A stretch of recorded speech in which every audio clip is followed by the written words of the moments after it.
How the mighty Scharnhorst was sunk, the battle that shocked the world before a single shot was fired. Scharnhorst had already earned a reputation that reached far beyond the cold waters she sailed. She was not just a battleship, but a statement of intent, built for speed, engineered for aggression, and designed to outrun anything powerful enough to threaten her.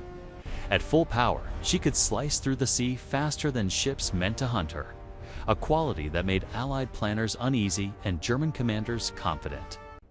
In a navy that prized bold surface raiders, Scharnhorst stood as proof that steel, speed, and discipline could still dominate the oceans. For the Allies, she represented a constant, nagging danger. As long as Scharnhorst remained operational, no convoy in the North Atlantic or Arctic could ever be considered truly safe. Merchant ships carrying food, fuel, tanks, and ammunition to the Soviet Union moved through some of the most hostile waters on Earth, and one successful strike by a ship like Scharnhorst could cripple weeks of effort. Her very existence forced escorts to spread thin, always preparing for an attack that might come without warning. By late 1943, the war at sea was shifting. But Scharnhorst remained a powerful symbol of what Germany believed its navy could still achieve. Orders were clear, and the mission seemed familiar. Strike the convoys, avoid decisive battle, and rely on speed to escape retaliation. It was a role Scharnhorst had played before and survived. So when Christmas night settled over the Arctic, there was little sense aboard the ship that history was about to turn. The seas were dark, the wind was brutal, and the operation felt routine. Yet beneath the storm, unseen forces were already moving, and the confidence built on past success was about to be tested in ways no one aboard could yet imagine entirely. The Arctic does not welcome visitors. On that Christmas night in 1943, darkness pressed down on the sea like a weight, broken only by wind-driven snow and towering waves that crashed against steel hulls. Visibility came and went in fleeting moments, swallowed by squalls that erased the horizon without warning. The cold was relentless, seeping into metal, muscle, and machinery alike. It was the kind of night where sound carried strangely and distance became impossible to judge. On the bridge of Scharnhorst stood Contra-Admiral Erich Bay, steady and composed despite the conditions. He had every reason to be confident. Few ships afloat could match Scharnhorst's speed, and fewer still could catch her once she chose to run. The plan was straightforward, almost routine by wartime standards. Intercept an Allied convoy bound for the Soviet Union. Strike quickly, then disappear into the Arctic night before heavy enemy forces could respond. It was a mission built around the ship's greatest strength, outrun danger rather than confront it. For a time, everything unfolded as expected. The seas were rough, but Scharnhorst was built for this. Then, without warning, the darkness ahead erupted in light. Star shells burst high above the water, bathing the storm in a pale, ghostly glow. British cruisers had found them. What should have been an easy hunt had suddenly become something else entirely. Bay reacted instantly. Scharnhorst turned hard away from the threat, her great guns firing as she fled, throwing shells back into the illuminated night. Speed surged through the hull as engines were pushed to their limits. Smoke poured out to obscure her escape. It was a familiar dance: strike, evade, vanish. Then came the hit that changed everything. A British shell smashed into Scharnhorst's radar, tearing away her eyes in an instant. The bridge was plunged back into uncertainty. Without radar, the ship was blind, forced to rely on instinct and incomplete reports in a storm that offered no clarity. Still, confidence remained. Scharnhorst was running now, cutting through the waves at high speed. Bay believed that was enough. Somewhere behind them, British ships gave chase, but in the darkness and the storm, it felt as though distance itself was on Scharnhorst's side. Unseen, unheard, and unaware of what waited ahead, she fled south into the night, trusting in speed to carry her safely home. While Scharnhorst raced south through the storm, Convinced she was slipping free, the true shape of the night was only visible from the other side. Beyond the snow and darkness, the British were not reacting in panic or confusion. They were waiting. What Scharnhorst could not see was that her escape route had already been measured, anticipated, and quietly sealed. At the center of this plan stood Admiral Bruce Fraser, commander of the British Home Fleet. He was not chasing blindly through the Arctic. He was positioning himself with care, allowing events to unfold exactly as intended. Hidden in the darkness to the south was his main force, anchored by a battleship whose guns could end the fight in minutes if given the chance. Fraser understood that speed alone did not win battles anymore. Information did. Radar screens glowed softly aboard the British ships, cutting through snow and darkness as if the storm barely existed. On those screens, Scharnhorst appeared as a moving certainty, her course and speed laid bare. Each update confirmed what Fraser already suspected. The German ship was running straight toward him. The cruisers shadowing Scharnhorst did not press the attack. They didn't need to. Their role was simply to guide her forward, like beaters driving prey toward a waiting hunter. Orders were calm, deliberate, almost unnervingly restrained. Guns remained silent. Distance closed slowly. Every mile Scharnhorst traveled brought her deeper into danger, yet nothing in the night warned her of it.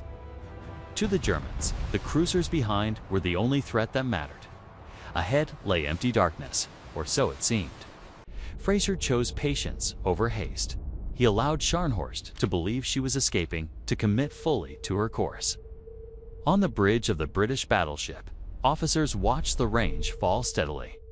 The sea heaved, the wind howled, but the radar picture remained clear. The trap was no longer forming, it was complete.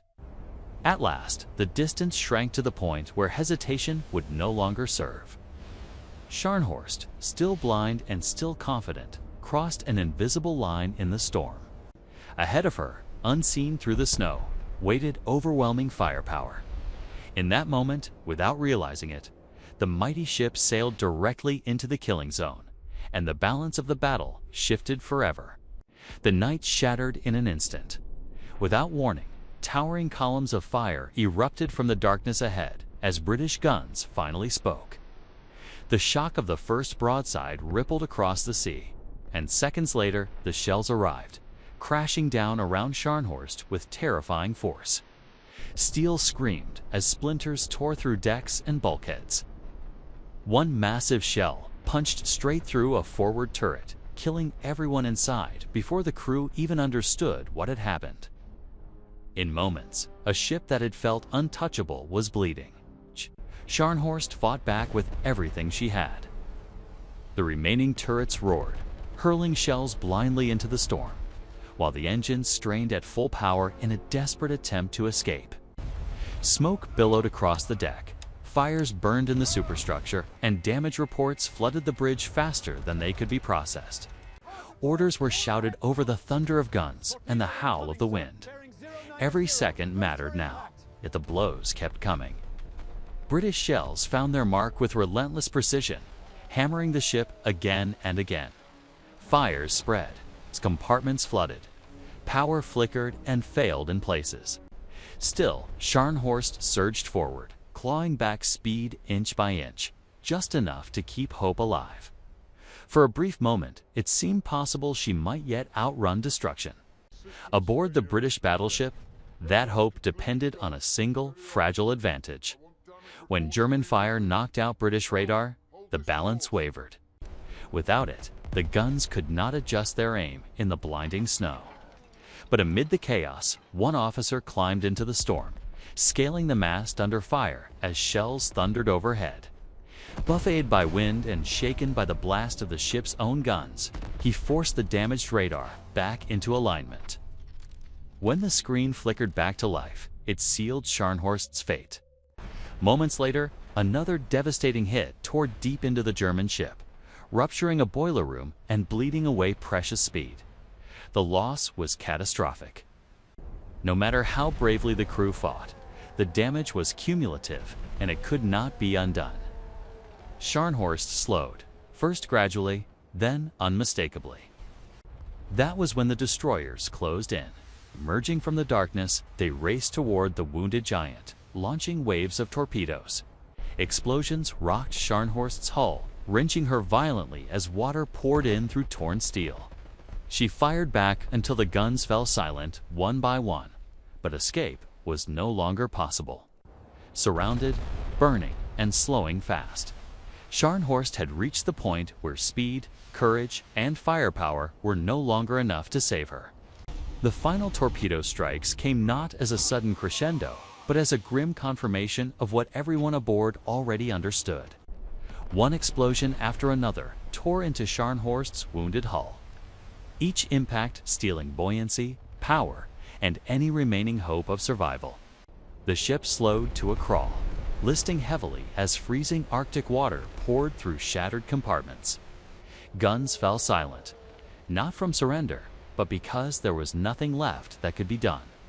Orders were given to abandon ship, and men emerged onto slanted decks swept by wind and snow. There was no cheering from the enemy, no sense of spectacle, only exhaustion, cold, and disbelief. The chaos of battle faded, replaced by an eerie quiet, broken by the groan of steel and the rush of water inside the ship. One by one, the lights went out. Slowly, inevitably, Scharnhorst rolled. Her bow dipped beneath the waves, lifting the stern high into the air for a final moment, propellers still turning as if refusing to accept the end. Then she slipped beneath the surface, disappearing into the dark sea that had carried her for so long. Of nearly 2,000 men aboard, only a handful would survive the freezing water. The sinking sent shockwaves far beyond the Arctic. It proved that speed and reputation were no longer enough in modern naval warfare. Technology, coordination, and patience had overtaken raw power. With Scharnhorst's loss, German surface operations in the Arctic were effectively finished. What remained was not triumph, but reflection, respect for the men who fought to the end, and a quiet recognition that even the mightiest ships are, in the end, vulnerable to forces they cannot outrun.